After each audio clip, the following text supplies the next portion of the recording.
एक महिला एक बहुत ही महत्वपूर्ण वीडियो कॉन्फ्रेंस के लिए तैयार होती है। मीटिंग शुरू होने से पहले वह अपनी सास बुजुर्ग महिला को खास तौर पर हिदायत देती है कि उसे बिल्कुल भी परेशान न किया जाए। वह समझाती है कि यह मीटिंग लाखों के निवेश से जुड़ी है और अगर यह खराब हुई तो उसकी नौकरी चली जाएगी। सास उसकी बात मान लेती है और कहती है कि वह अपनी पोती के लिए फल काटेगी और उसे डिस्टर्ब नहीं करेगी। लेकिन जैसे ही वीडियो कॉन्फ्रेंस शुरू होती है, सास कमरे का दरवाजा खोलकर अंदर आ जाती है। वह कहती है कि उसने ताजे फल काटे हैं और उसे खा लेना चाहिए। महिला उसे बाहर जाने को कहती है, लेकिन सास अनसुना करके कमरे के अंदर आ जाती है और कहती है, तुम अपनी मीटिंग करो, मैं बस फल यहाँ रखकर जा रही हूँ। मीटिंग में मौजूद एक्सपर्ट का चेहरा गुस्से से नीला पेड़ी दिख जाता है। वह महिला की काबिलियत पर सवाल उठाता है कि जो इंसान मीटिंग के लिए एक शांत माहौल नहीं बना सकता, उसके साथ काम कैसे किया जाए। वह तुरंत वीडियो कॉल काट देता है। महिला गुस्से से आग बबूला हो जाती है और कमरे से बाहर निकलकर अपनी सास से सवाल करती है। सास उल्टा दुखी होने का नाटक करती है और कहती है कि उसने तो बस भले के लिए फल दिए थे, उसे क्या पता था कि वह एक्सपर्ट इतना नखरे वाला होगा। महिला उसे फिर से समझाती है कि वह उसकी बातें नहीं समझती। वह दोबारा एक्सपर्ट को फोन करके सब ठीक करने की कोशिश करती है। साथ ही वह सास को चेतावनी देती है कि आज खाने में गलती से भी पिगी सुअर का मांस न बनाए, क्योंकि उसकी बेटी को उससे गंभीर एलर्जी है।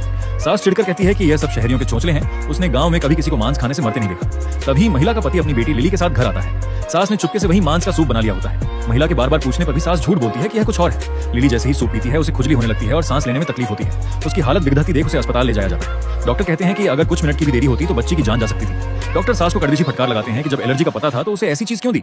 अस्पताल में भी सास अपनी हरकतों से बाज नहीं आती और एक देशी नुस्खा काढ़ा लेकर पहुंच जाती है। महिला उसे कमरे से बाहर निकाल देती है।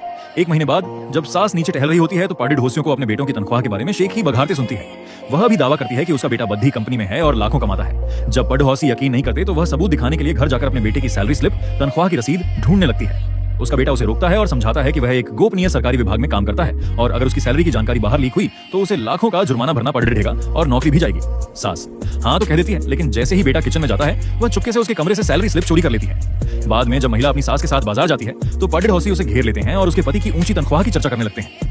महिला हैरान रह जाती है कि इन्हें कैसे पता चला। तभी उसे सास के चेहरे पर घमंड भरी मुस्कान दिखती है।